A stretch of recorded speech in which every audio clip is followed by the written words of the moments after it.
திருநெல்வேலி ஜோதிடர் சொக்கலிங்கம் என்ற நம்ம யூடியூப் சேனல் சார்பாக உங்களை வரவேற்கின்றேன்.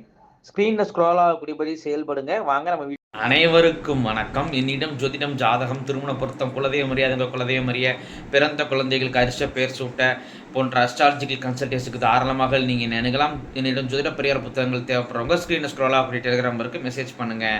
சரிங்க, இன்றைக்கி பதிவுக்குள்ளே போவோம். முத்துகிருஷ்ணன் என்ற பெயருக்கான 15 வகையான நேமாலஜி பலன்களை பார்ப்போம். ஃபஸ்ட்டு பாயிண்ட்டு, அப்பா வழியில் 2 தாரம் உடையவங்க இருப்பாங்க. 2வது பாயிண்ட்டு, அப்பா கூட கருத்து வேறுபாடுகள் உங்களுக்கு அதிகமாகவே இருக்குங்க.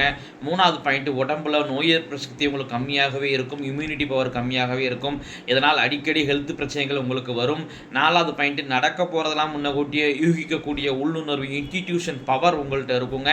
5வது பாயிண்ட்டு, சளி தொல்லை, சைனஸ், வீசிங் 3ல் ஒன்றால் அவதிப்படுவீங்க. 6வது பாயிண்ட்டு, மற்றவங்களை விட ஒரு படி முன்னேறி காட்டணும், அல்லது அவன் எப்படி இருக்கிறான் நம்ம எப்படி இல்லையே அப்படிங்கிற கம்பேரிசன் நேச்சர் உங்கள்கிட்ட இருக்கும். 6வது பாயிண்ட்டு, பூரிய சொத்துக்கள்லாம் விரயமாயிருக்கும். சரி, 8வது பாயிண்ட்டு, பணம் தேவைக்கு கிடச்சிருங்க. உங்களுக்கு பணத்தட்டுப்பாடே இருக்காது. பணம் தங்குது தங்கலை, 2வது விஷயம். ஆனால் பணம் உங்களுக்கு தேவைக்கு கண்டிப்பாக கிடச்சிரும். 9வது பாயிண்ட்டு, சோம்பேறிக்கணும், அசால்ட்டுத்தனம், பிறகு பார்த்துக்கலாம் அப்படிங்கிற அசால்ட்டுத்தனம் உங்கள்கிட்ட இருக்கும். 10வது பாயிண்ட்டு, மனைவி எந்த ஒரு விஷயத்துலையுமே கௌரவம் பார்ப்பாங்க. 11வது பாயிண்ட்டு, மனைவி அழகானவங்களாக இருப்பாங்க.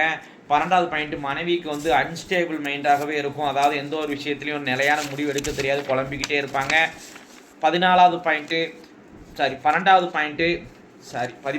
குலதெய்வ வழிபாட்டில் குறைகள் இருக்குதுங்க. குடும்பத்தில் குலதெய்வம் யாருங்கிறது தெரியாத நிலையோ, அல்லது நம்ம கும்புற தெய்வம் சரிதானா அப்படிங்கிற முறையோ, அல்லது குலதெய்வ வழிபாட்டில் குழப்பங்கள் இருக்குது. அதுக்கு காரணம் குலதெய்வ சாபம் உங்கள் குடும்பத்தில் இருக்குது, குலதெய்வ நடமாட்டம் வீட்டுக்குள்ளே இல்லை. 14வது பாயிண்ட்டு, உங்களுடைய கன்னி உண்டுங்க குடும்பத்தில். எங்கள் குடும்பத்தில் குறைஞ்ச வயசில் இறந்து போன பெண் குழந்தை, இது பிறந்து 2 நாளில் இறந்து போன, 2 நிமிஷம் இறந்து போன பச்சிலம் பெண் சிசம் கன்னி தான். அது அவசியம் வழிபடணும். கன்னி தெய்வம் குலதெய்வத்துக்கு சமமான தெய்வம். கன்னி தெய்வத்தை முறைப்படி வழிபாடு செய்வது எப்படி அப்படிங்கிற புத்தகமே போட்டிருக்கிறேன். டெலிகிராம் ஆப்புக்கு தொடர்பு கொண்டீங்கன்னா அந்த புத்தகத்தை அனுப்பிச்சிக்கிறேன். அதன்படி கன்னி தெய்வ வழிபாடு பண்ணிக்கோங்க. 25வது பாயிண்ட்டு, உங்களுடைய ஆத்மார்த்தமான தெய்வம், முன் ஜென்மத்தில் நீங்கள் நம்ம வேண்டி விரும்பி வழிபட்ட தெய்வம் இந்த ஜென்மத்தை அருபாலிக்க நிற்குது. அது யார் அப்படின்னு கேட்டிங்கன்னா ராகவேந்திரர் தாங்க.